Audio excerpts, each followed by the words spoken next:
Et ce matin, on va s'intéresser à la lutte contre la dengue. Pour en parler, nous sommes en compagnie de Nadège Rossi, chef de projet du World Mosquito Programme en Nouvelle-Calédonie. Bonjour. Bonjour et merci de me recevoir. Merci d'être avec nous ce matin alors que vous avez publié un communiqué indiquant que les lâchers de moustiques s'arrêtaient.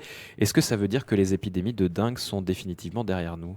Alors c'est toujours délicat d'employer des mots très fermes comme celui-là, mais en tout cas on a des très très bons résultats. C'est vrai que la dernière épidémie date de 2019 et depuis on a très peu de cas de dengue, donc le programme fait son effet comme attendu et nous sommes ravis. Les partenaires qui ont mis en place ce programme, que sont le gouvernement de la Nouvelle-Calédonie, l'Institut Pasteur de Nouvelle-Calédonie, les villes du Grand Nouméa, donc Nouméa, Païta, Le Mont-d'Or et Dimbéa, sont absolument ravis des retours. Nous avons eu aussi des financements de la part de l'État et de la province sud. Donc voilà, c'est vraiment un effort commun qui a été mis au service de la santé en Nouvelle-Calédonie et qui porte ses fruits aujourd'hui. Alors vous allez faire une restitution justement des résultats d'ici quelques jours maintenant. Est-ce qu'on peut tirer déjà un premier bilan de ce programme et rappeler un petit peu quel était son objectif et comment ça s'est passé ? Alors, vous le savez, l'objectif de ce programme, c'était finalement de remplacer la population de moustiques qui étaient vectrices de dengue par les mêmes moustiques, mais porteurs d'une bactérie qui s'appelle Wolbachia. Et grâce à cette bactérie, les moustiques ne transmettent plus la dengue. Ça fonctionne aussi sur le Zika, le chikungunya et la fièvre jaune. C'est vrai qu'aujourd'hui, alors vous pouvez encore avoir des moustiques. Nous, malheureusement, nous n'avons pas lutté contre la nuisance des moustiques. Là, nous avons les pluies qui reviennent, donc attendez-vous à avoir des moustiques qui reviennent en force. Cela dit, le risque aujourd'hui est très faible. On a un pourcentage de moustiques qui portent la bactérie Wolbachia qui est très élevé sur l'ensemble des 4 communes de l'agglomération. Et donc aujourd'hui, on espère avoir un effet non seulement sur le Grand Nouméa, mais aussi sur le reste du territoire, même si nous n'avons pas pu l'étendre au-delà du Grand Nouméa. En tout cas, aujourd'hui, on sait que les épidémies de dengue partaient essentiellement du Grand Nouméa pour être ensuite ramenés sur le reste du territoire. Donc on a bon espoir quand même que les épidémies de dengue n'aient plus lieu en Calédonie, même si on aura toujours quelques cas évidemment de gens notamment qui peuvent revenir de voyage et qui sont malades. Vous le disiez, quelques cas. Donc par exemple pour l'année dernière, on sait combien il y a eu de cas de dengue ? Alors on est sur l'ensemble du territoire. Donc l'année dernière, on est sur 11 cas recensés, dont 6 qui étaient donc des gens qui étaient de retour de voyage. Donc vous voyez que c'est des chiffres complètement, très très faibles. Alors bien sûr, pour les personnes qui sont concernées, c'est toujours malheureusement une mauvaise expérience d'attraper la dengue.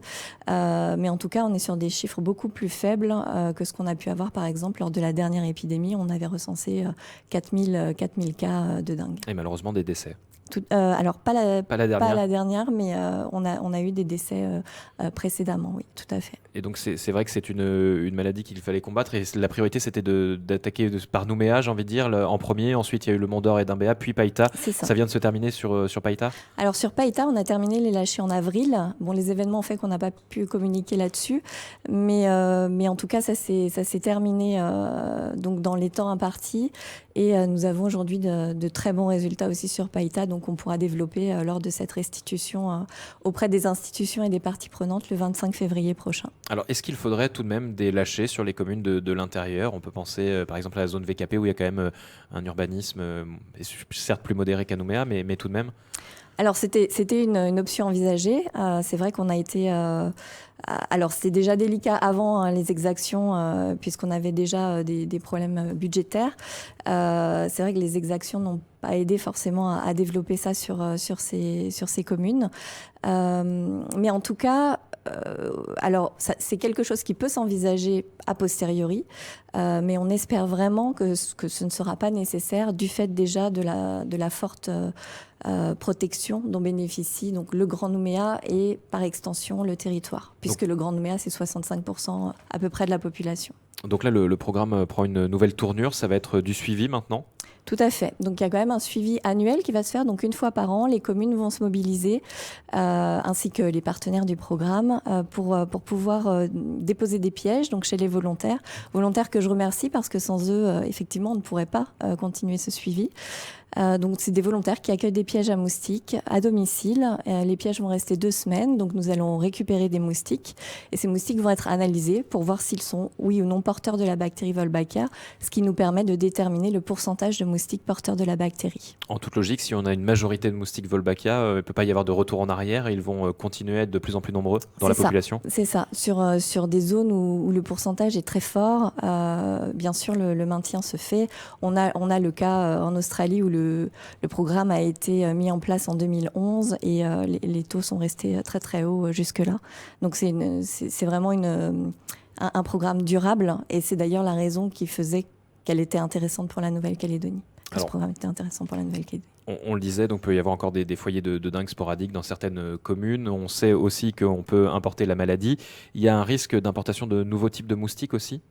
Alors évidemment, avec les transports, avec le changement climatique, bien sûr qu'il y a ce risque-là. On a différentes espèces de moustiques qui transmettent la dengue aujourd'hui, qui sont aux portes de la Nouvelle-Calédonie, au Vanuatu, à Fidji, etc.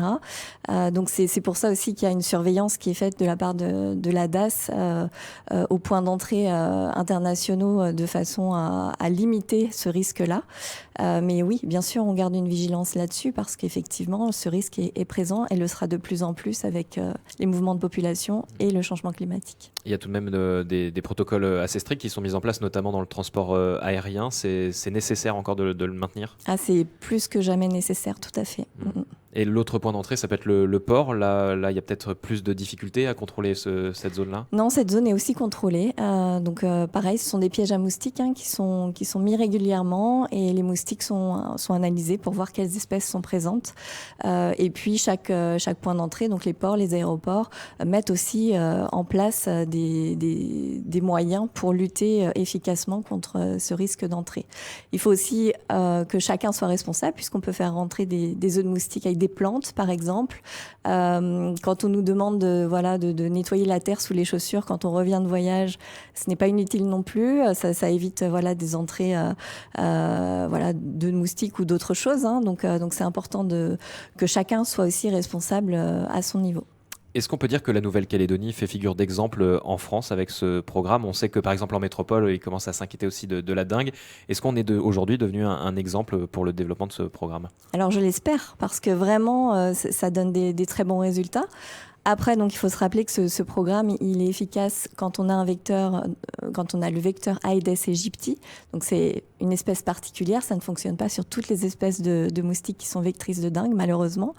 Donc, en métropole, par exemple, c'est Aedes albopictus. Donc, il faut relativiser. Cela dit, dans les territoires d'outre-mer, alors je pense notamment à la Guyane et aux Antilles, c'est un programme qui pourrait tout à fait se prêter à ce type de territoire. Donc on espère être un exemple, oui. Alors au départ, on s'en souvient, il y avait un certain nombre d'inquiétudes d'une partie de la population, il y avait même des réticences avec cette bactérie pourtant naturelle Wolbachia.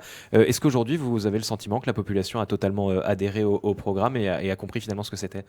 Alors on a fait à chaque fois un sondage au niveau de la population. Alors c'est pas nous qui l'avons fait, ça a été fait de façon indépendante et on avait déjà un fort taux d'acceptation de la part de la population. On a eu un très très grand soutien de la part de la population, il faut vraiment le souligner parce que ça nous a beaucoup aidé. C'est vrai que quand vous avez des agents sur le terrain et qui sont soutenus par la population, ça ne fait que renforcer ce sentiment d'être utile et c'est très important. Donc c'est vrai qu'il y a des réticences, il y a eu des réticences, il y en a sans doute peut-être encore aujourd'hui, mais oui, je tiens à le rappeler, cette bactérie, elle est naturelle, on n'est pas sur un organisme génétiquement modifié. D'ailleurs, cette méthode, elle est soutenue par des associations environnementales comme Ensemble pour la planète, donc ça prouve quand même qu'on est vraiment sur une méthode qui est sans danger pour l'homme, l'environnement et les animaux. Et pour faire adhérer la population, vous avez donné aussi un caractère un petit peu festif. On se souvient des premiers lâchers place des Cocotiers au niveau du kiosque à musique.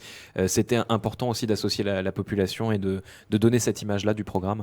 Alors c'est capital en fait. Ce programme-là ne peut pas se faire sans l'acceptation de la population. Vous intervenez sur le terrain, vous avez besoin de volontaires pour les pièges à moustiques, C'est absolument essentiel d'avoir la population à nos côtés. Et c'est vrai que la Nouvelle-Calédonie aussi sur cet aspect-là fait vraiment preuve fait un exemple vraiment pour les autres pays. Nous avons aussi des soutiens inattendus et c'est la première fois que ça arrive dans le programme. Ce programme, il est existant dans 14 pays, hein. Mais c'est vrai qu'on fait figure d'exemple pour l'aspect aussi collectif, c'est-à-dire qu'on a vraiment des entreprises qui ont adhéré au programme et qui nous ont apporté du matériel, voilà, des moyens, qui ont relayé notre information et qui nous ont aidés à faire connaître le programme. Donc, je les remercie beaucoup aussi de leur soutien parce que c'est vraiment quelque chose de collectif. Donc, c'était vraiment important pour nous qu'on ait toute cette adhésion et tout ce support derrière nous. Nadège Rossi, c'est quoi la suite? Première étape, c'est la restitution, c'est ça? C'est la restitution, voilà. Et puis après, c'est la surveillance annuelle. Donc la restitution, on donnera des résultats bien entendu détaillés par commune. Ce sera aussi l'occasion pour nous de remercier l'ensemble de nos partenaires, de remercier la population, de remercier les entreprises qui nous ont aidés et surtout de remercier aussi l'équipe. C'est vrai qu'on a beaucoup de gens qui ont travaillé dans l'ombre, entre guillemets. Et aujourd'hui, ce sera aussi l'occasion de les remercier pour tout ce travail et tout cet investissement. Ces Calédoniennes et Calédoniens qui étaient à nos côtés se sont vraiment investis pleinement et ont eu l'impression d'être utiles voilà, pour leur territoire. Donc, et aujourd'hui, c'est un pari gagné. Donc, on est ravis. C'est un succès. Tout à fait. C'est la fin du programme ou alors voilà, il va continuer à perdurer sous une autre forme? Ce sera la forme voilà, de surveillance annuelle. Donc une fois par an, vous entendrez parler du World Mosquito Programme et je l'espère de la poursuite des très bons résultats qu'on obtient et de l'absence d'épidémie sur le territoire. Et vous viendrez donc nous en reparler. Avec plaisir. Merci beaucoup Nadège Rossi d'avoir été avec nous, chef du projet World Mosquito Programme en Nouvelle-Calédonie.